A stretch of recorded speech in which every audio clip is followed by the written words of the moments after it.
علماء سے بہت تفصیلی اور بہترین گفتگو ہوگی مختلف موضوعات پر، اور آج ہمارا موضوع گفتگو ہے استقبال رمضان کے تقاضے اور ہماری ذمہ داریاں، اور بہت اہم ترین عنوان ہے، اہم ترین موضوع ہے اور لازمی ضرورت ہے آج کے دن کی کہ ہمیں استقبال رمضان. اور میں پہلا سوال مفتی عبدالقادر ہزاروی صاحب آپ سے کرنا چاہوں گا کہ ہمارے آقا رسالت مآب صلی اللہ علیہ وسلم آغاز رمضان کی تیاریاں کس طرح فرماتے تھے. ہم اس بات سے آغاز کریں، محبوب خدا کے ذکر سے آغاز کریں اور اسی پیام سے ہم بات آگے بڑھائیں اور لوگوں تک پہنچائیں. بسم اللہ الرحمن الرحیم. یا ایہا الذین آمنوا کتب علیکم الصیام کما کتب علی الذین من قبلکم لعلکم تتقون. آمنت باللہ صدق اللہ مولانا العظیم صدق رسولہ النبی الکریم صلی اللہ علی النبی الامی الرؤوف الرحیم. بہت شکریہ جناب پروگرام کے اندر مدعو کرنے کا. جہاں تک آپ کا سوال ہے کہ آقا دو جہاں صلی اللہ تعالی علیہ وسلم رمضان المبارک کا آغاز اور استقبال کیسے کرتے تھے، سب سے پہلی بات یہ ہے کہ کتب احادیث کے اندر آتا ہے کہ جب رمضان کا مہینہ داخل ہوتا ہے تو اللہ پاک آسمان کے دروازوں کو کھول دیتا ہے. سبحان اللہ. تو رمضان جیسے دنیا میں آتا ہے تو اللہ پاک رمضان المبارک کی جو حوصلہ افزائی فرماتا ہے وہ اس طریقے سے کہ آسمان کے دروازے کھول جاتے ہیں. دوسری روایت کے اندر آتا ہے کہ رحمت کے دروازے کھول دیے جاتے ہیں، اور تیسری روایت کے اندر آتا ہے کہ جنت کے دروازے کھول دیے جاتے ہیں اور کسی دروازے کو بند نہیں کیا جاتا. سبحان اللہ، ماشاءاللہ. اور فرمایا کہ جہنم کے دروازوں کو بند کر دیا جاتا ہے، اور کوئی دروازہ بھی رمضان المبارک میں جہنم کا نہیں کھلتا. سبحان اللہ، سبحان اللہ. اور فرمایا کہ شیاطین کو جو ہے وہ بند کر دیا جاتا ہے. تو اب اس میں روایت کے اندر 3 لفظ آئے کہ آسمان کے دروازے کھل گئے، رحمت کے دروازے کھل گئے، جنت کے دروازے کھل گئے. بظاہر الفاظوں کے اندر تعارض ہے، مگر باطن میں کوئی تعارض نہیں ہے کہ جنت جو ہے وہ اللہ کے عرش کے نیچے ہے، اور جنت کی جو چھت ہے وہ اللہ کا عرش ہے. بے شک. اور چونکہ یہ 7ویں آسمان سے اوپر ہے تو آسمان کے دروازے اور جنت کے دروازے کھلنے کا مطلب یہ ہو گیا. بالکل بے شک. اور دوسری بات یہ ہے کہ جو جنت ملے گی وہ اللہ کے فضل اور رحمت سے ملے گی. تو رحمت کے دروازوں کے کھلنے کا مطلب بھی جنت ہے. جیسے کہ آقا کریم علیہ السلام تشریف فرما تھے، آپ نے فرمایا کہ کوئی بھی ایسا بندہ نہیں ہے جو اللہ کے فضل کے سوا جنت میں جائے. بے شک بے شک. تو ام المومنین حضرت عائشہ رضی اللہ تعالی عنہا عرض کرنے لگی یا رسول اللہ آپ بھی؟ فرمایا ہاں میں بھی. پھر جب آپ سے کہا گیا تو آپ نے فرمایا کیا میں اپنے رب کا شکر گزار بندہ نہ بن جاؤں؟ اب رہی آپ علیہ السلام کیسے استقبال کرتے تھے، آپ اس سے اندازہ لگا لیں کہ جس نبی کو اللہ نے بھیجا صرف اس لیے ہے کہ میرے احکام لوگوں تک پہنچائیں، تو روزہ اللہ کے احکامات میں سے ایک حکم ہے. بالکل. اور نبی کی یہ صفت عظیم ہے کہ نبی جو چیز اللہ کی جانب سے مخلوق کی طرف لے کے آتا ہے سب سے پہلے اس کے تمام تقاضوں کے مطابق منو ان اس کے اوپر عمل کرتا ہے.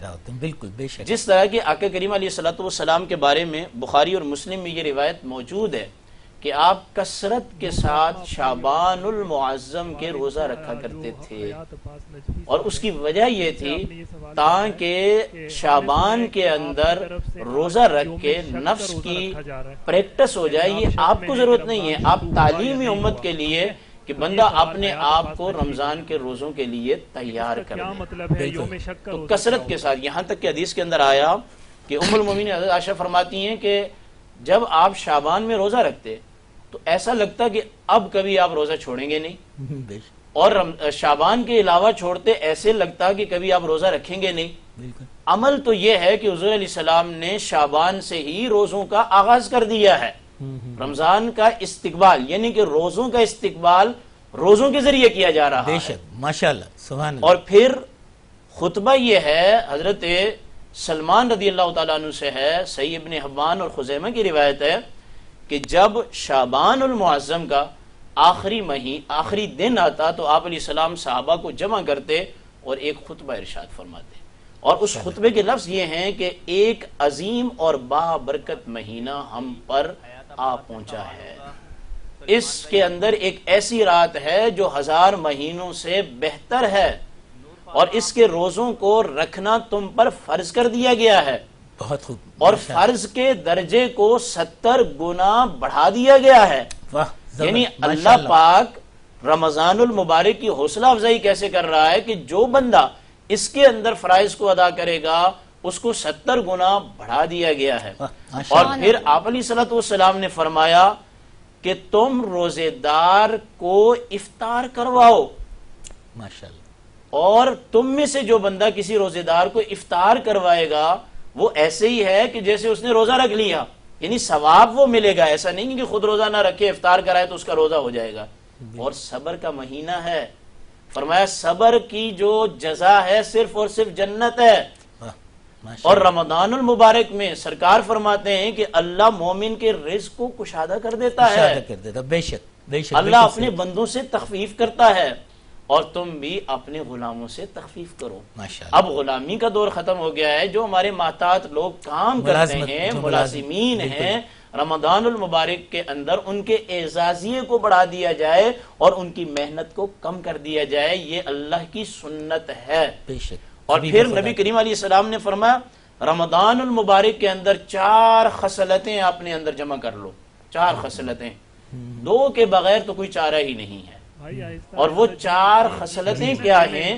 فرمایا کہ کلمہ شہادت کی کثرت کرو، اور دوسرا اللہ سے استغفار کرو، اور جس کے بغیر چارہ نہیں اللہ سے جنت کا سوال کرو، اور جہنم سے پناہ مانگو۔ بالکل اس طریقے سے آپ علیہ السلام جو ہے وہ رمضان المبارک کے استقبال میں خطبات بھی ارشاد فرما رہے ہیں، اور اس کے لیے آپ جو ہے روزے بھی رکھ رہے ہیں، اور اللہ استقبال فرما رہا ہے، سارے دروازے کھولے جا رہے ہیں۔ کیا شاندار آغاز بتایا مولانا حیات عباس نجفی صاحب، آپ سے میں جاننا چاہوں گی کہ سننے میں آ رہا ہے کہ آج جو ہے وہ یوم شک کا روزہ رکھا جا رہا ہے، تو یہ آپ لوگوں کی طرف سے یہ بات آئی ہے، اور یہ یوم شک کا روزہ کیا ہے، اسے کیا کہتے ہیں، اسے تھوڑا ڈیفائن کیجئے۔ اعوذ باللہ من الشیطان اللعین الرجیم، بسم اللہ الرحمن الرحیم، الحمدللہ رب العالمین، الصلاۃ والسلام علی سیدنا و مولانا بالقاسم محمد وعلی آلہ طیبین الطاہرین، اما بعد، بسم اللہ الرحمن الرحیم، انا انزلناہ فی لیلۃ القدر۔ سب سے پہلے ماہ مبارک رمضان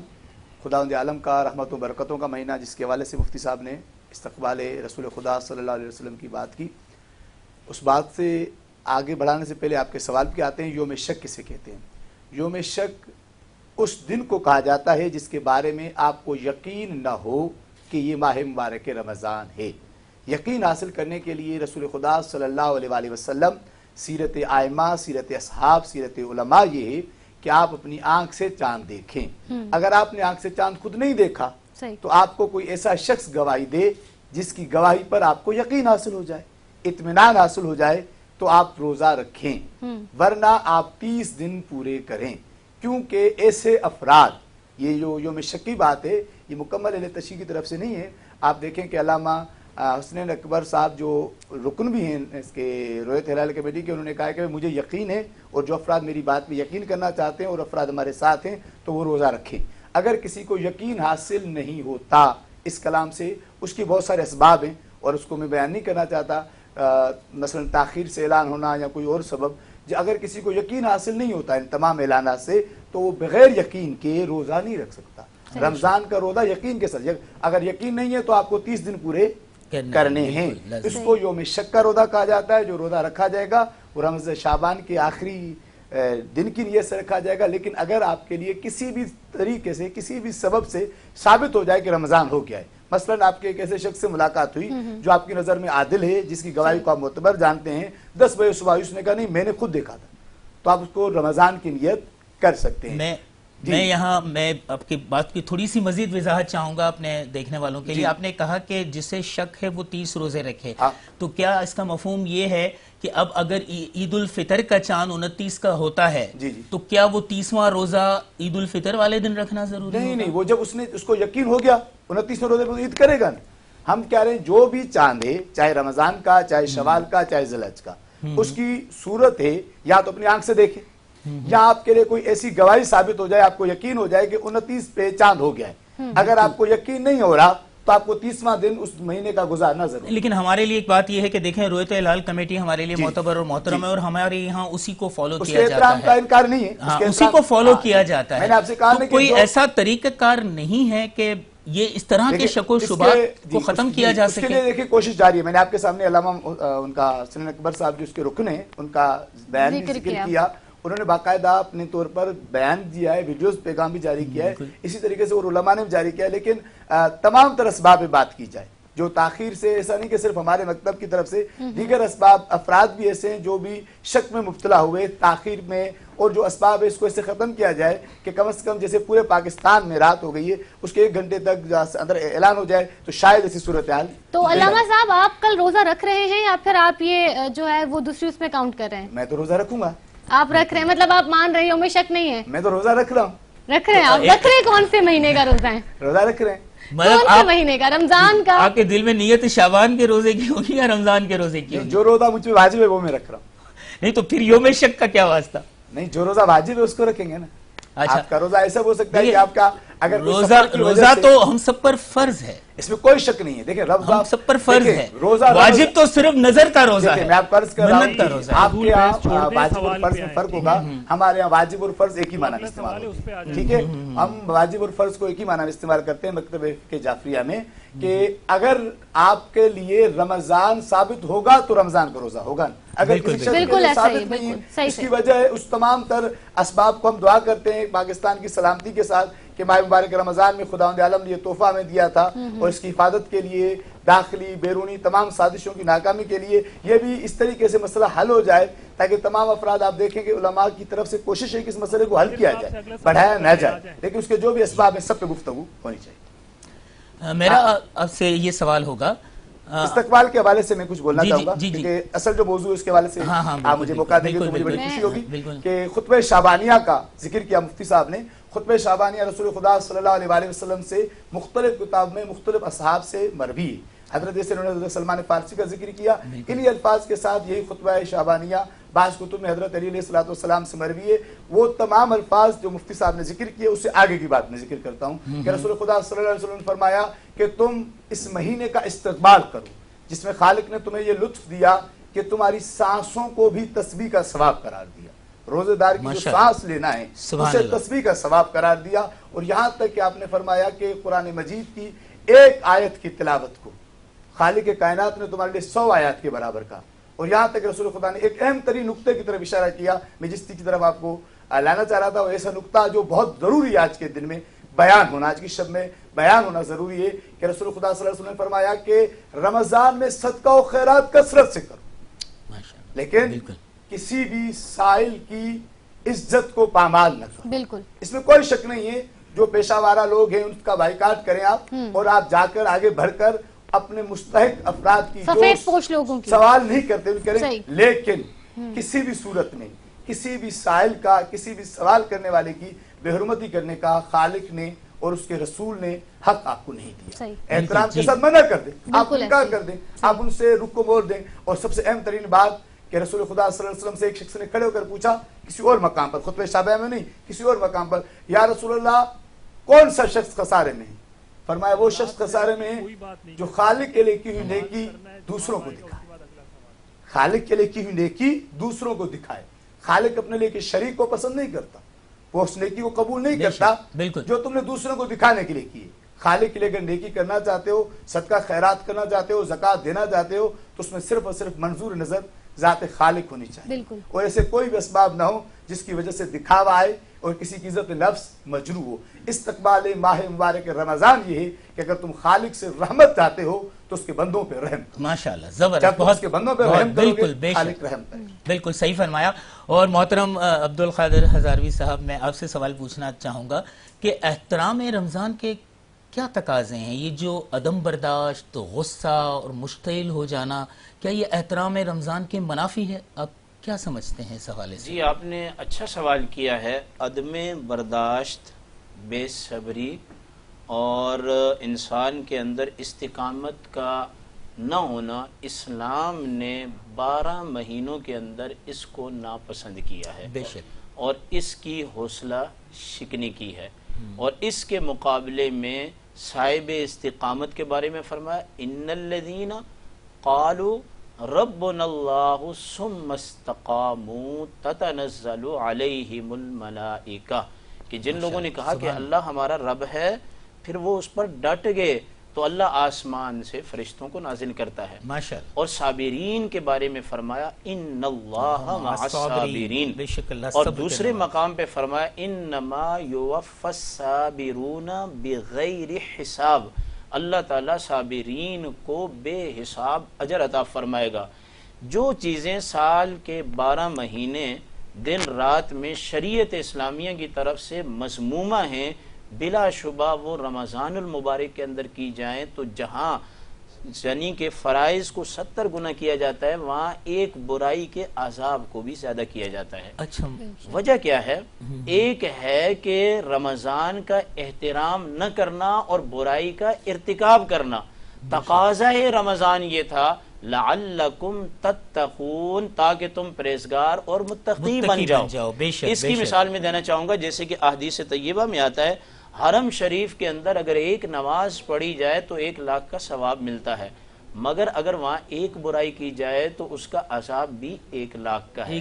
یہ یاد رکھ لیجئے کہ جتنا جہاں بڑا انعام ہوتا ہے، اجر ہوتا ہے، وہاں کوتاہی برداشت نہیں ہوتی ہے، جزا کے ساتھ سزا بھی ہے۔ سزا بے شک۔ بخاری شریف کے اندر سرکار دو عالم صلی اللہ علیہ وسلم نے فرمایا تم میں سے کوئی بندہ گالی گلوچ فسق و فجور تمام برائیاں اس کے اندر فسق اور فجور میں آ جاتی ہیں، وہ چھوڑنا پسند نہیں کرتا، ترک نہیں کرتا، تو اللہ کو اس کے کھانے اور پینے کے چھوڑنے کی حاجت کی ضرورت نہیں ہے۔ اور یہاں تک معلم انسانیت نے فرمایا اگر روزے دار کو کوئی گالی دے یا برا بلا کے تو 2 مرتبہ اس کو کہے کہ بھائی میرا روزہ ہے، میں آپ کو کوئی جواب نہیں دوں گا، یعنی کہ ویسے بھی گالی کی حوصلہ شکنی ہے، صبر کا اعلیٰ ترین مظاہرہ کرنا، صبر کا اعلیٰ ترین مظاہرہ۔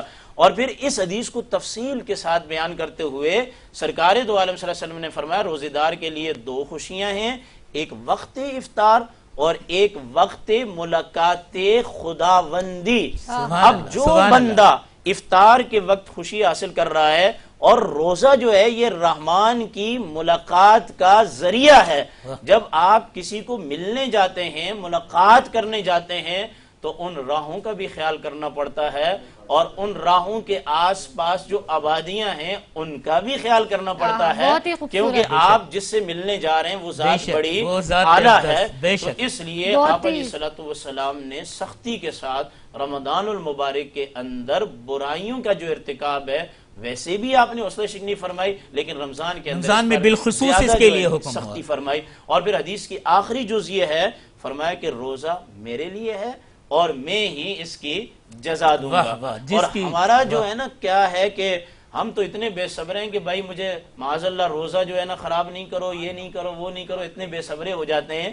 نبی کریم علیہ الصلوۃ والسلام نے فرمایا روزہ اور صبر، اصل روزہ نام ہی صبر کا ہے۔ جب آپ نے کھانے سے صبر کر لیا، صبر کا معنی رکنا ہے، آپ پینے سے رک گئے، آپ حق کی زوجیت سے رک گئے، اب ہر برائی سے آپ کو کیا ہونا قدم قدم پر صبر ہے، رکنا پڑے گا۔ اور جب روزے کا معنی رکنا ہے تو برائیوں سے رکیں گے تو پھر سرکار نے فرمایا قیامت کے دن یہ روزہ جہنم کے سامنے آڑ بن جائے گا اور تمہیں جہنم میں جانے سے روک دے گا۔ سبحان اللہ، سبحان اللہ۔ کیا علماء کرام کے ساتھ جو گفتگو کا سلسلہ ہے وہ جاری رہے گا، لیکن ایک چھوٹے سے بریک کے بعد۔